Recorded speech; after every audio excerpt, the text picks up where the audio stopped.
The Ohio Veterans Hall of Fame recognizes Ohio's distinguished men and women who have worn the uniform of our nation's armed forces and then continue to contribute to their communities, state, and nation through exceptional acts of volunteerism, advocacy, professional distinction, public service, and philanthropy.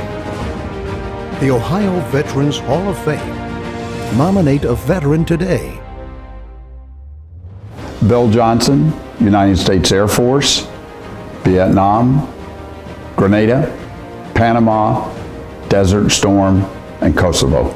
I was born in North Carolina, and Mom, because she couldn't afford childcare for 2 kids, she lied about my age and started me to school when I was 5 years old. So when I graduated from high school in 1972, I was only 17 years old, and I couldn't get a job. I went and talked to the Air Force recruiter, and I said, "Look, I gotta have a job. I can't just sit around."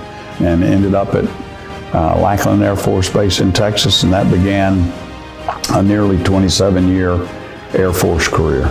I couldn't believe that all those childhood memories of sitting in that tree and pretending to be a pilot and then walking around the base and looking at all the pilots in their flight suits and just imagining what life must be as a military aviator, that was about to come true for me. You recall in 1996, the Khobar Towers bombing in Riyadh, Saudi Arabia, that killed 19 airmen. I had 2 of my enlisted troops that were stationed there, embedded with the 33rd Fighter Wing.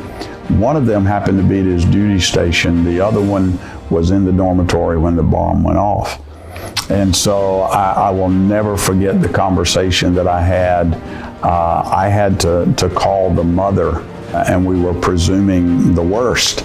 And when I called her, she said, "Thank God, have you found him yet?" She said, "Well, I really need you to find him as soon as possible. We need him to get back home. This has been such a tragedy for us." And I was beginning to see that the ends, we were having 2 different conversations. His sister had been killed in a traffic accident the night before. And I said, "Ma'am, I think we're misunderstanding." I said, "There's been an explosion at the dormitory that David lives in Riyadh, Saudi Arabia, and he was in the dorm, and we haven't been able to find him, and she fell apart." And thank God he turned up. He was one of the fortunate ones that heard the security policeman on top of the building that saw the terrorists get out of the truck and run, and he started screaming, "Get out." David happened to live on one of the top floors, heard the ruckus, and he got outside of his door just as the explosion occurred. I had a lot of the squares checked and some of the hardest, toughest assignments in my career area under my belt, and I didn't even know it. So I had a resume that may have carried me on even further. Can't say for sure, but I can say that I served with and alongside some of the most amazing people in our country, and I'm thankful for it every day. When I got to MacDill in 1997, I met the most beautiful, most amazing woman that I had ever met. We married. She was from Ohio originally, and out of the clear blue sky in 2005, I get a phone call from a headhunter that said, "We've got a global manufacturing company in Northeast Ohio that's looking for a chief information officer. Would you be willing to talk to them?" One thing led to another. My wife's mother was moving back home to Ohio, and so we took the job.